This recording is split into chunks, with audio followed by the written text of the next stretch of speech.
This is a Fox News alert, and a massive bust announced this week. DOJ charging a total of 455 people, including doctors, across 45 states for their alleged role in $6.5 billion worth of fraud schemes. That massive takedown involves a heartbreaking story about an 18-year-old college basketball player who died on his campus. A doctor is now in custody. And the administrator of the U.S. Centers for Medicare and Medicaid Services, Dr. Oz, who I spoke to earlier, says he is not playing games anymore. This is a war on fraud, the likes of which you have never seen. So that kid was hurt irreparably, passed away because nothing was done about these fraudsters, and they went right after it. Their company billed over $90 million while a child was buried by their family. We spoke about this case and more, and here is our interview.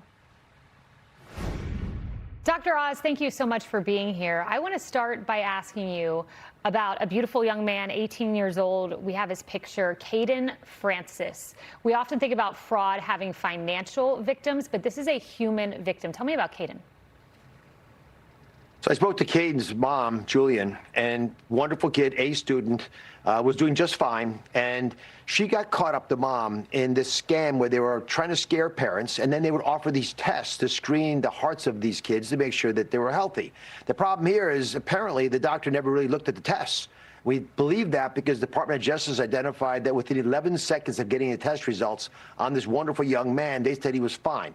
Within a month, he was dead. And if you actually look at the autopsy, the mom spoke to me about this. Your heart normally is the size of a fist. His heart was 2.5 times bigger than this, almost the size of a basketball. I mean, big heart.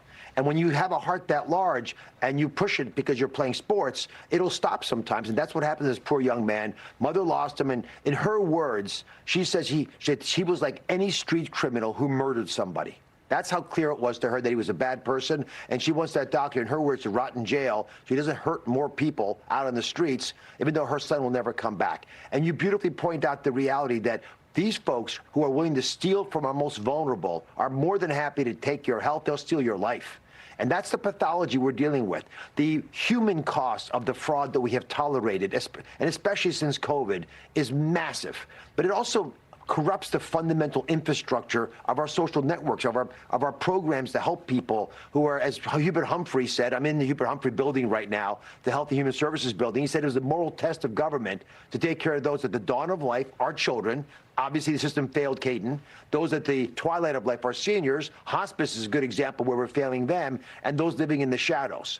And we have examples in folks in all three of those categories who have been hurt. And when you let that kind of money get taken out of the system, you encourage more corruption, more crime. It's about $100 billion a year that we're tracking. Dr. Oz, just so I understand, because you're a heart doctor, so this doctor was allegedly giving an EKG that was not medically correct, clearing this young man to go out there, and then he dies. And you've spoken to his mom. Just on a human level, how is she doing? Because I would be so upset, so angry. You gave us a quote from her, but you've spoken to her. I have spoken to her, and I've been connecting by text as well since the conversation. I spoke to his older brother, by the way, who said that Kaden was, although I'm older than him, he was always the person that all of us admired. He just did everything well. And he was playing college basketball and an A student. So he was doing a lot of things, juggling a lot of balls in the air. And I'm thinking about the fact that this wonderful family, they're from Florida, by the way. So people say this is a politically motivated, these people living in a red state, right? I don't know if they're Democrats or Republicans. Who cares? When a child dies, that doesn't matter anymore. We have to prevent these types of criminals from thriving in our ecosystem. And the problem really did accentuate during COVID because we taught a lot of criminals, including multinational organizations, many of them foreign, that they could steal from the federal government and we would not come after them.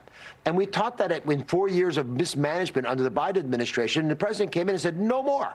And he cares so much about it that, as you know, he appointed the vice president to lead the anti-fraud task force. With the event we had on Tuesday, we talked about Kaden and several other cases.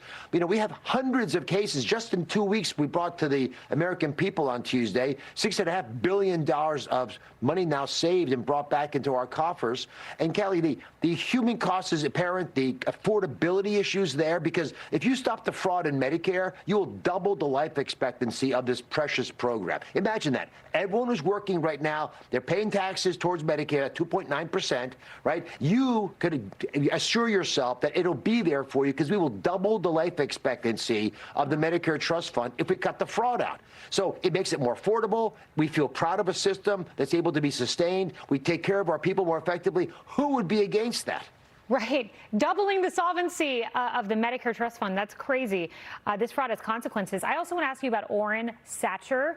He was arrested by the FBI. We have some footage of that. He essentially was working allegedly with a mortuary, being given the names of dead people and getting hospice cash for that. And he bought a Rolls Royce. Tell me about this guy. So this, I'll call him a scum because he is, was running a hospice. When you run a hospice, one of the ways we catch you as being a thief and a liar is no one dies. Remember, hospice is built for people at the end of their lives. So if no one ever dies, you're not really running a hospice. You're just stealing money. And so he would lie to us by going to a morgue, getting the names of people who had passed, and pretending he had enrolled them in his hospice before they died. So when we actually looked at his data, it looked like he was having the normal number of people pass away while under his care. The real question, though, is how does he get away with that? How is it possible this huge flaw in this system is allowed to prosper? And of course, that's in California. We're seeing pathology in New York and a few other states. And I'm going to make an argument right here on your show. I think this is not a flaw in some states. It's a feature. And here's why. If you look, for example, at personal care services, which are when you do things for your family that your family used to do for you, like carry the groceries upstairs, in America right now, we're paying people to do that. In New York State, there's twice as many people doing that as any other job in the state. Same in California. Well, think about this. Instead of being unemployed, you could have people carry groceries and get paid by the federal government. And then what you do is you can tax those benefits that they're getting, right, to what their salaries are. That increases the state income tax. But they also are now putting these people in a union, and the union can take that money, the union dues, and pay it into a political party to support their candidates. I wrote a letter to 9 governors, including California and New York yesterday, demanding they no longer allow Medicaid money, federal money, to go directly into a pension fund of a union or to union dues. That's not allowed anymore. And those are the kinds of decisions that we've got to make as a nation. That doesn't sound right. It doesn't meet the sniff test. It happens to be illegal. I mean, sorry, my mind is just a little blown right here. So you're saying Medicaid money going into pensions for unions, and Medicaid is supposed to go to those who cannot afford medical care? If you are employing people in the Medicaid program, personal care service workers, for example, the ones carrying the groceries upstairs, and they're getting paid by the federal government, the unions are coming and unionizing those workers and saying, now that you're a member of the union, you've got to pay union dues. And so they're saying, why not just have Medicaid, Washington, just directly pay the union for the union dues that you owe us? You're not allowed to do that, and we're stopping it. But some states have allowed that to happen, and I believe it's political patronage. Because once you get those union dues into the union, they can use it for whatever they want. They can put it in a pension. They could also put it in the political action committee and support candidates. And as you know, they tend to support one party more than the other. Yes, they do. Well, amazing stuff. And I understand you've had huge progress in billing providers and also not doing Medicaid payments to people who are engaging in fraud. So well done. 40% increase, 500% increase. Well done, Dr. Oz. You are on the case. Thank you so much. Well, socialists seizing the Democratic Party. Be sure to like and subscribe for all the Fox News latest on YouTube and catch full shows streaming now on Fox One.